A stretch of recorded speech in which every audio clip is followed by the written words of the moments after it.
Good evening, students. This is Dr. Shubhi, and today we will discuss hypothesis with reference to type 1 and type 2 errors and how null and alternative hypothesis are related with these two types of errors in this session of lecture.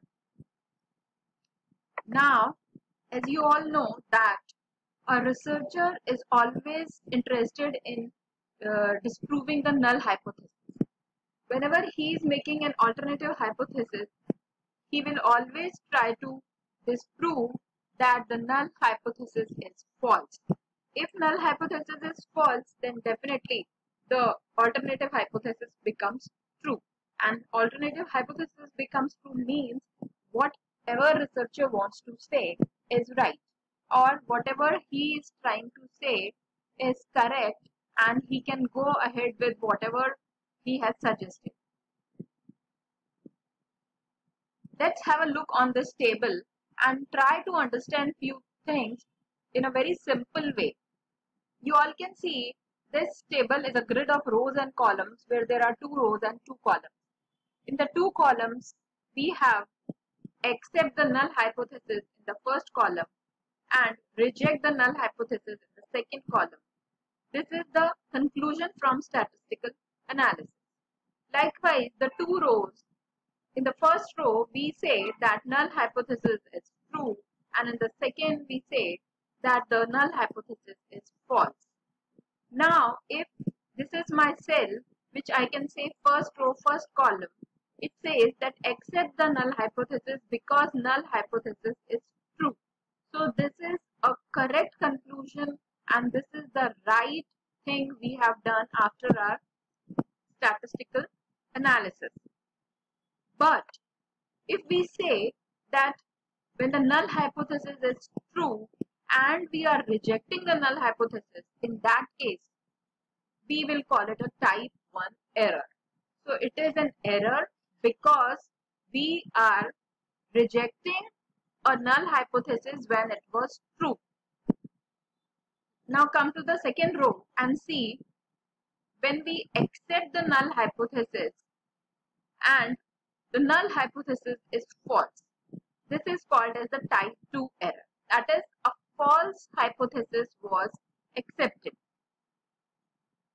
I am accepting something which is false, which is again a kind of error. I have committed a mistake. And the right decision was that reject the null hypothesis when the null hypothesis is false. So when I am saying reject the null hypothesis when the null hypothesis is false, this means that accept the alternative hypothesis or accept the hypothesis of the researcher. So the last box, that is the second row, second column box, says that accept the alternative hypothesis when the null hypothesis is false, and we say that the conclusion is correct. So this is how we try to interpret the 4 boxes over here. And now we come back to some more discussions on the 2 types of errors with some examples. Now when I say type 1 error occurs, I am actually saying that I am rejecting the null hypothesis when it is true. Or I can also say that when the null hypothesis is true or something which is already existing is called the null hypothesis, something which the researcher is contradicting. So that is already there in the environment and it is considered as true. And when it is true and then I am rejecting, it means I am rejecting a good lot. I am rejecting a big lot. And this is my type 1 error.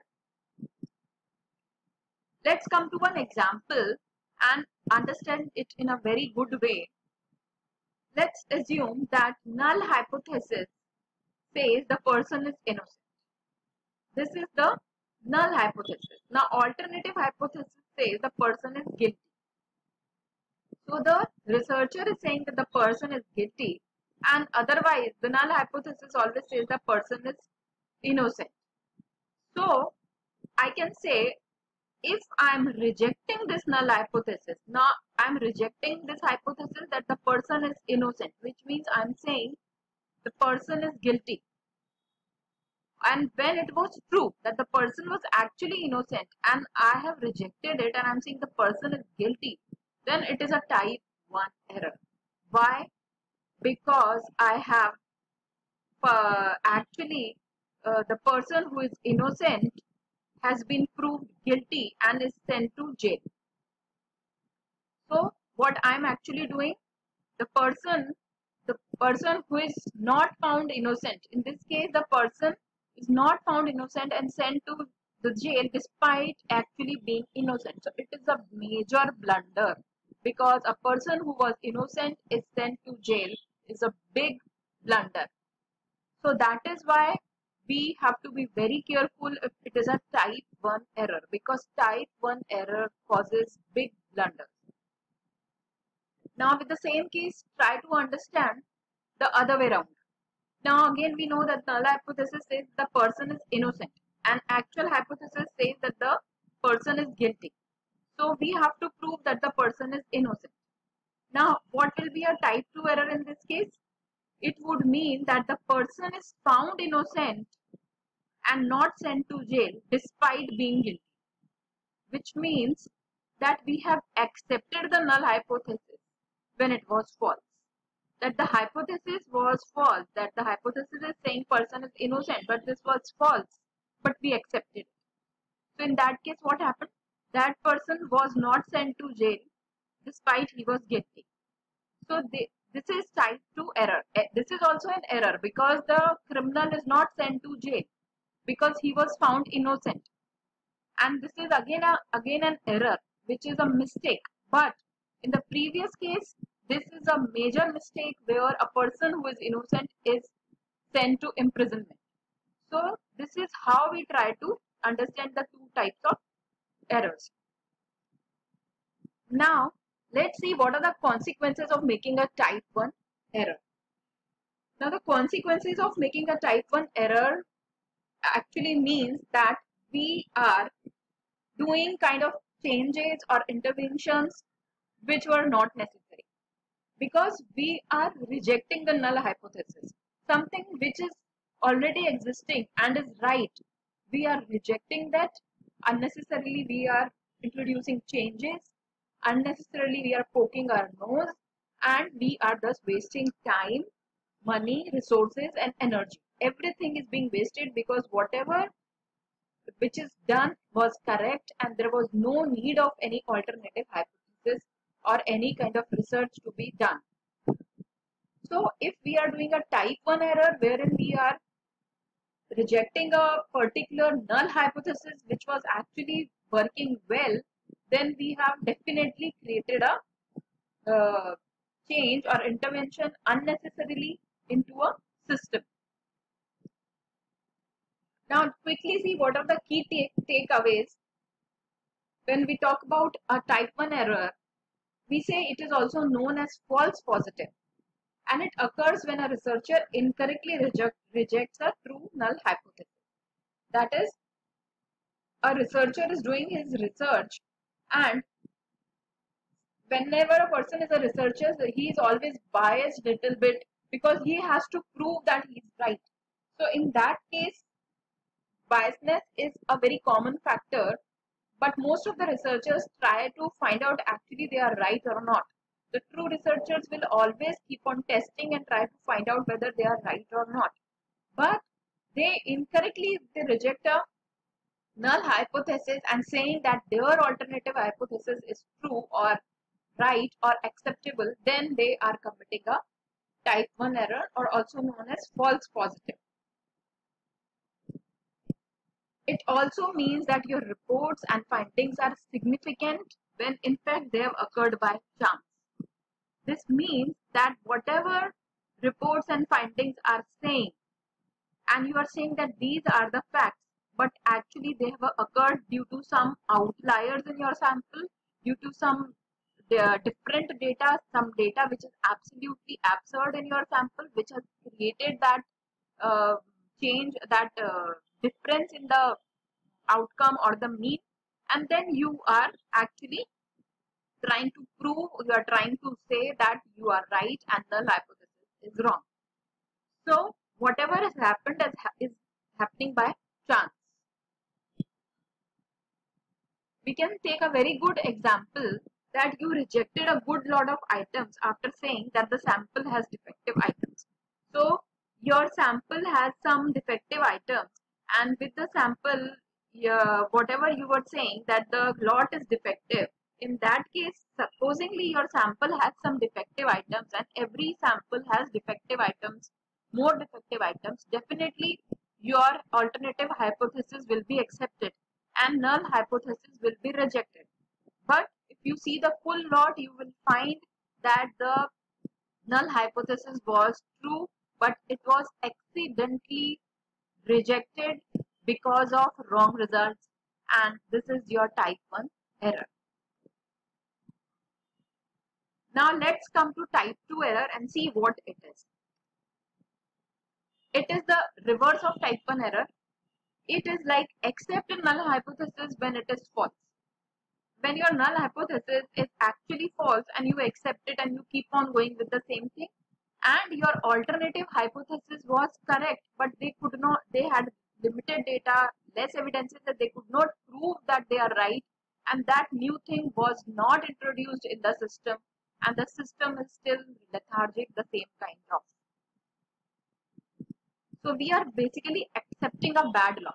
Here we are accepting a bad lot because we are saying that null hypothesis is correct. Whereas on the contrary, if we would have accepted the alternative hypothesis, we would have brought some changes into the population, into the system after our research, and things would have become much better.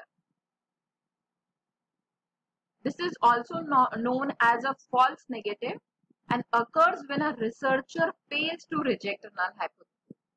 So sometimes the researchers really fail to reject a null hypothesis which is really false.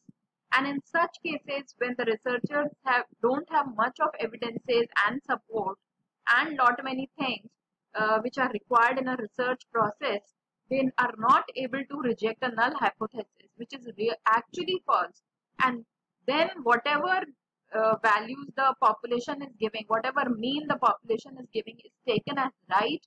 And this type of error, when we are rejecting a null hypothesis, we fail to reject a null hypothesis when that was actually false, and we accept that wrong, false null hypothesis, then it is called as a type 2 error.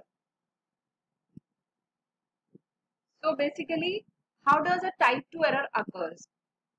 Actually, what we can say is that a researcher concludes there is not a significant effect when actually there is a significant effect. So in that case, type 2 error occurs. That researcher is saying, okay, null hypothesis is correct, alternative is not correct. So he's not able to have lot of data or samples, and in that case he will be saying that the null hypothesis is correct. So what will happen if type 2 error occurs? In type 2 error occurs, in that situation it leads to preservation of the status when actually a change was needed. That we are going with the same status, same things are preserved, same system is going on, and actually there was a requirement of an intervention which could have improved the setup or the system, but we are not able to have enough evidences to prove that null hypothesis is false, and then we are saying that null hypothesis is true when it was false, and we are committing type 2 error. Quickly see the key takeaways for type 2 error. The error of not rejecting a null hypothesis when the alternative hypothesis is true. So type 2 error occurs when we are not rejecting a null hypothesis when it was false and alternative it was true.